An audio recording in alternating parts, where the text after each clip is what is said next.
Avec toute l'équipe, avec donc Cédric qui nous parle de l'Eurovision. On a entendu cette chanson d'Alma, Requiem.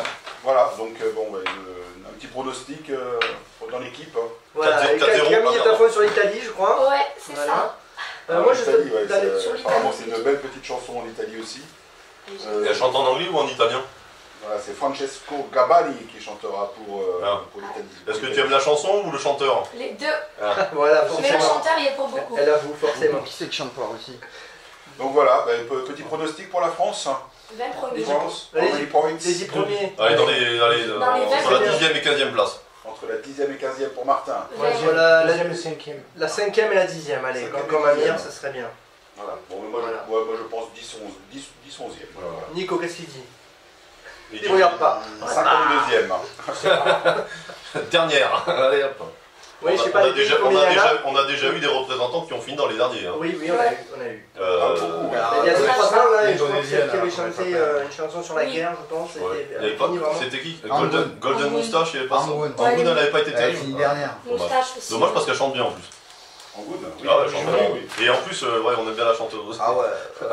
Alors, est-ce que Amir avait une théorie sur la chanson qu'il fallait qu'elle soit up-tempo, c'est-à-dire qu'elle soit entraînante, et ça lui a donné raison, puisque apparemment, d'avoir une chanson un peu entraînante, souvent, nous, quand on nous propose des chansons un peu molles... Je crois que ça fait très longtemps qu'on n'avait pas été dans les 10 premis. Ça fait quelques années, ouais. Oui, Depuis 15 ans, 20 ans peut-être même. Une qui avait marqué, c'est avec de Gainsbourg, c'était sur des... je crois ils avaient des bidons, et c'était, je me rappelle plus la chanteuse, elle avait été connue cette chanson, chantée par Gainsbourg. C'était pas France Gall je crois que c'était... C'était pas France Gall qui a gagné l'Eurovision? Non, France Gall, non, je crois qu'elle n'a pas gagné l'Eurovision. Non, parce que depuis Marie-Myriam... Poupée de cire, poupée de sang. Ouais, est-ce que c'est plus vieux? Oui, peut-être c'est plus vieux, c'est beaucoup plus vieux, France Gall, ça c'est sûr. Mireille Mathieu? Vérifie. Non, elle n'a pas été. Je crois pas. Voilà, donc rendez-vous le 13 mai prochain, donc pour l'Eurovision, on va dire plutôt sur le Mondial Vision. On va avoir d'autres spécialités qui seront là. Très bien, donc ça s'élargit apparemment. Ouais. Ça s'élargit, pour quelles raisons? Bah écoutez... Et je me rappelle... Des raisons dessous. Je me rappelle d'une chose, c'est qu'avec Justin Timberlake qui avait chanté sa chanson à la dernière Eurovision, qui avait chanté, donc un invité américain. Donc est-ce que ça devient un show, comme tu dis, mondial, et donc ça s'ouvre encore plus, voilà, peut-être qu'il y aura de nouveaux pays encore. Il y a des nouveaux pays cette année? Il y aura des nouveaux pays cette année, oui, je vais vous les trouver. Qui sont hors Europe. Il y a des nouveaux pays qui seront là. Mars, Saturne. Ça c'est des planètes, hein, mais bon, je sais pas. On a quand même gagné 5 fois le concours de l'Eurovision, je pense. Ah oui, oui. bien sûr. Ah, tu la liste. Alors j'ai la liste, la première Merci fois Wikipédia. en 1958 avec la chanson Dors mon amour, interprétée par André Claveau. Ouh, celle-là ne nous rajeunit pas. J'avoue que je me rappelle du chanteur mais pas de la chanson. La deuxième fois en 1960 avec la chanson Tom Pilibi par Jacqueline Boyer. Oui. Voilà, écrite par Marcel Amont. C'est pas de ma famille. Après on a la troisième fois en 62 avec Un premier amour d'Isabelle Aubray. Ah oui. La quatrième fois en 69, Un jour un enfant de Frida Bocara. Oui. Et après, donc, L'oiseau L'oiseau et l'enfant 77 par Marie-Myriam.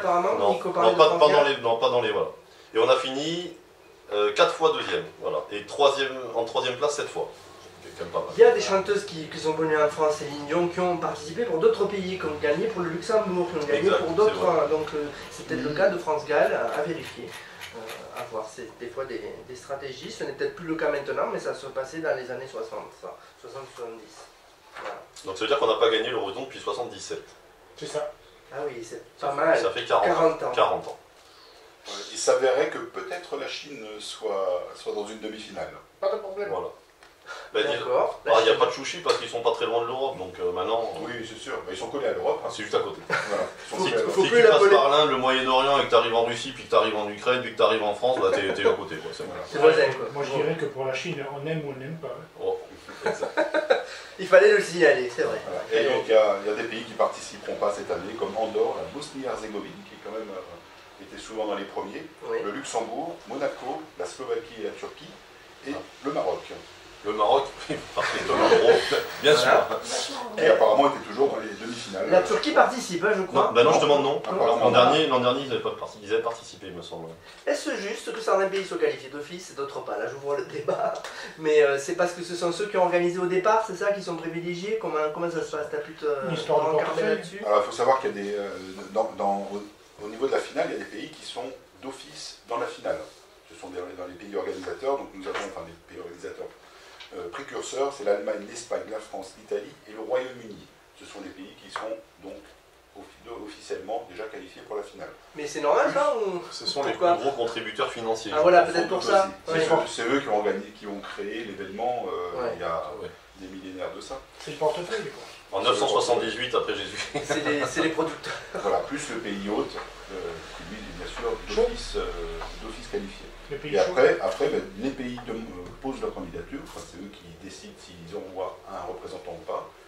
Et ceux qui n'ont pas de représentant ne participent pas, et ceux qui représentent quelqu'un se passent par les demi-finales. D'accord, dans certains pays, il y a toute une organisation au niveau d'une émission de télé, de rechercher, de faire voter les gens. Chaque pays s'organise différemment. Nous, on l'a eu fait différemment suivant les années aussi en France. Oui, tout à fait. Il y a des sélections internes, il y en a qui sont sélectionnés sur des... par exemple, au Portugal, c'est le festival du Canchao qui qualifiera le chanteur. Voilà, Chypre, ça sera une sélection interne également. La Lettonie, c'est Supernova 2017, c'est un grand concert.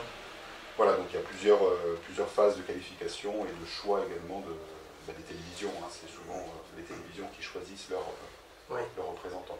Et vous, si vous aviez à choisir, vous penseriez à qui pour gagner? Si il y avait l'objectif de gagner, à votre avis, qui aurait ses chances à l'Eurovision? On commence par Camille, qui apparemment a ses goûts personnels. Non, pas l'Italie, la France. Pour gagner la France, qui tu verrais? Oui. Ah, si on devait choisir un chanteur pour représenter la France. Voilà, un chanteur, une chanteuse. Qui pourrait, à votre avis, nous permettre... Moi, j'avais pensé à Stromae, bon, il est pas belge. Et il aurait, mais bon, c'est permis, je pense. Goldman, non? Non mais c'est pour ça, pourquoi on n'a jamais envoyé Johnny Hallyday? Non, parce qu'on ne peut pas, je crois, on peut pas prendre de gens trop connus. Ah mais regarde, Patricia Cass l'a fait, donc c'est pas interdit. C'est quand même une chanteuse reconnue de la Il faut pas avoir c'est pas interdit de prendre des gens. pas avoir Mais si, vu qu'il y avait Patricia Cass. Et Angoune aussi. Oui, c'est pas interdit. Nous, on fait comme ça, de prendre des gens qui démarrent. Mais dans d'autres pays, ils choisissent des gens très connus qui représentent leur pays. Parce que je veux dire, on a quoi envoyer en France. Hein. Tu prends Pani, tu prends Hallyday, tu prends Goldman. Mais peut-être eux, est-ce que ça les intéresse? Je pense que c'est plutôt ça. Mais c'est ça. Je pense qu'on est plutôt là pour lancer des nouvelles personnalités, des nouvelles petites stars. Et voilà, les autres chanteurs, ils n'ont pas envie. Parce que je pense que financièrement, pour l'instant, c'est pas ça qui va leur apporter beaucoup d'argent. Oui, il y a tout un calcul, c'est pas simple, hein, à travers l'organisation, c'est politique aussi, quelque part, un petit peu, on parlait des soutiens au niveau des votes, bon, c'est intéressant en tout cas de se plonger là-dessus. Un petit peu de musique et on revient, on est dans ce direct depuis Ganges, il est 10h41, merci en tout cas de nous écouter.